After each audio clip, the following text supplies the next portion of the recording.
Energy flow in an ecosystem, lesson number 7, standard 9th.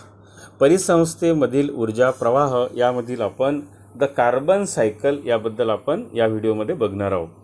What is you look at the picture of the carbon cycle. What is mean by carbon cycle? The circulation and recycling. Carbon cycle means the circulation and recycling of carbon from the atmosphere to living organism and after the death back to atmosphere is called carbon cycle. Carbon cycle means it is a process of circulation and recycling of carbon from atmosphere to the living organism and after their death back to the atmosphere is called carbon cycle. Means carbon cycle means in this carbon cycle it is a process of circulation. Abiotic carbon atom are circulated. Abiotic carbon atoms are circulated and recycled into biotic form mainly through photosynthesis and respiration. In this cycle the two processes are very important. One is photosynthesis and another is respiration. म्हणजे या चक्रामध्ये दोन ज्या process आहे महत्त्वाच्या प्रक्रिया, त्यामधलं महत्त्वाची प्रक्रिया आहे, मेन प्रोसेस आहे फोटोसिंथेसिस आणि दुसरी आहे respiration. In the process of photosynthesis plant convert carbon dioxide. Look at this, one of the equation of photosynthesis. Plant convert this carbon dioxide into carbohydrates in the presence of sunlight and chlorophyll.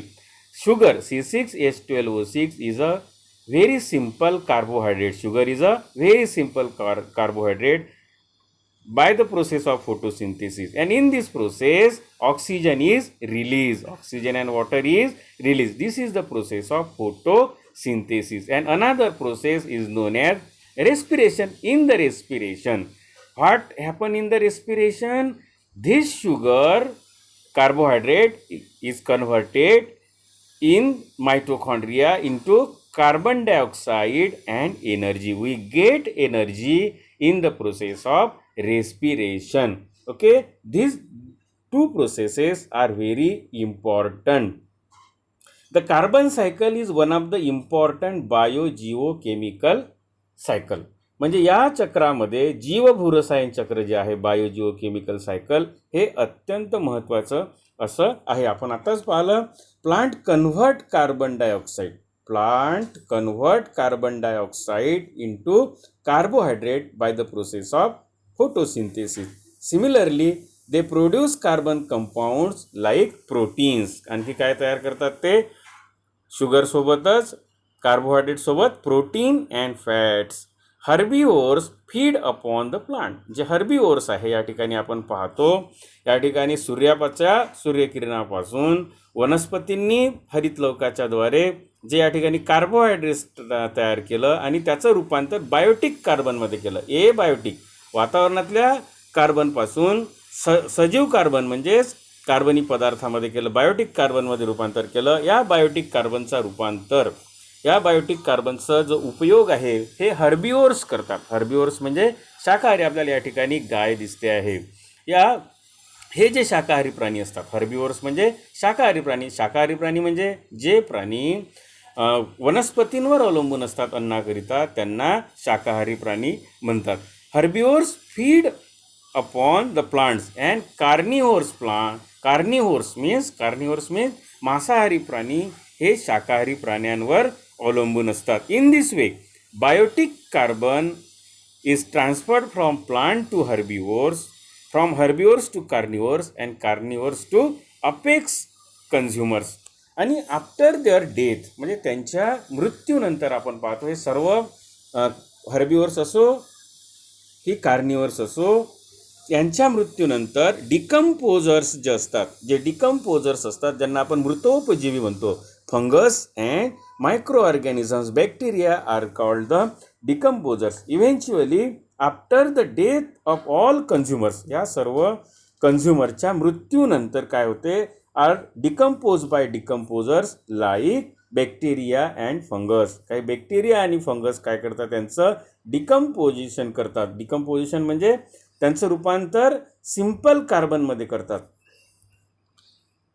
Bacteria and fungus काय करतात, त्यांचं रूपांतर carbon dioxide is release again into the atmosphere again by the living organism.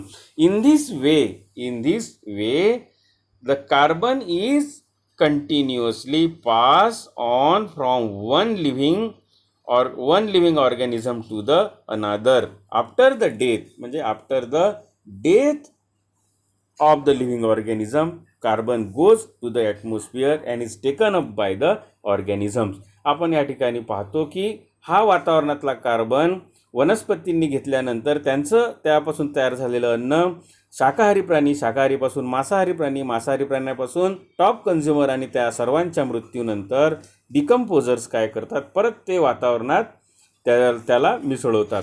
आणि अशा पद्धतीनं कार्बनचं जे चक्र असतात, आणि आपण या ठिकाणी एक इंडस्ट्रीज पाहतो.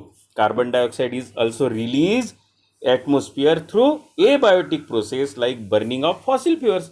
आपण पाहतो की बऱ्याच इंडस्ट्रीमध्ये फॉसिल फ्युअल्स, कोळशाचा वापर केला जातो. And in this the burning of fossil fuel and wood, स्वयंपाकासाठी आपण लाकडाचा पण वापर केला जातो. यामधून जो निर्माण होणारा कार्बन डायऑक्साईड असतो, फॉरेस्ट फायर आहे, जंगलाला आगी लागतात, फॉरेस्ट फायर, व्हॉल्कॅनिक ॲक्टिव्हिटी होते, काही ठिकाणी व्हॉल्कॅनो तयार होत असतात आणि त्या व्हॉल्कॅनोमधून सुद्धा मोठ्या प्रमाणात कार्बन डायऑक्साईड तयार होत असतो.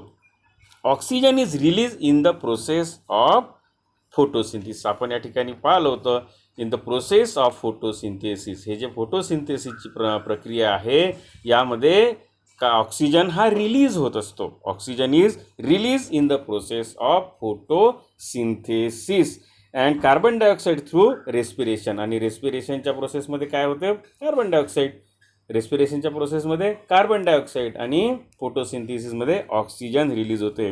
The equilibrium of oxygen and carbon dioxide goes in atmosphere maintain by the plant. म्हणजे रेस्पिरेशनमधून आणि या बर्निंग ऑफ फ्युएलमधून जो कार्बन डायऑक्साईड तयार होतो, त्याचा यूज कोण करतात, प्लांट्स करतात. म्हणून त्याचं इक्विलिब्रियम म्हणजे आपल्याला जर योग्य प्रमाण जर राखायचं असेल कार्बन डायऑक्साईडचं आणि ऑक्सिजनचं, त्यासाठी आपल्याला झाडांची लागवड करणं अत्यंत महत्त्वाचं असते. म्हणून वृक्ष लागवड करणं आवश्यक आहे. Think about it. Carbon cycle is very effective in the temperate region. हे जे कार्बन चक्र आहे टेम्परेट रिजनमध्ये, टेम्परेट रिजन म्हणजे समशीतोष्ण कटिबंधामध्ये अत्यंत उपयोगी आहे, इफेक्टिव्ह आहे, परिणामकारक आहे. Why it is so? Even though the carbon content on the earth is constant, why is there a rise in temperature due to carbon dioxide? मग कार्बन डायऑक्साईडचं प्रमाण झालं तर टेम्परेचर का वाढतं? आणि टेम्परेचर वाढल्यामुळं ग्लोबल वॉर्मिंग होते आणि ग्लोबल वॉर्मिंगसाठी वृक्ष लागवड करणे, प्लांटेशन करणं अत्यंत महत्त्वाचं ठरते. पण यासाठी आपल्याला काही identify the relation between carbon in the air and rise in the temperature in atmosphere. So we learn this carbon cycle in this lesson. Okay.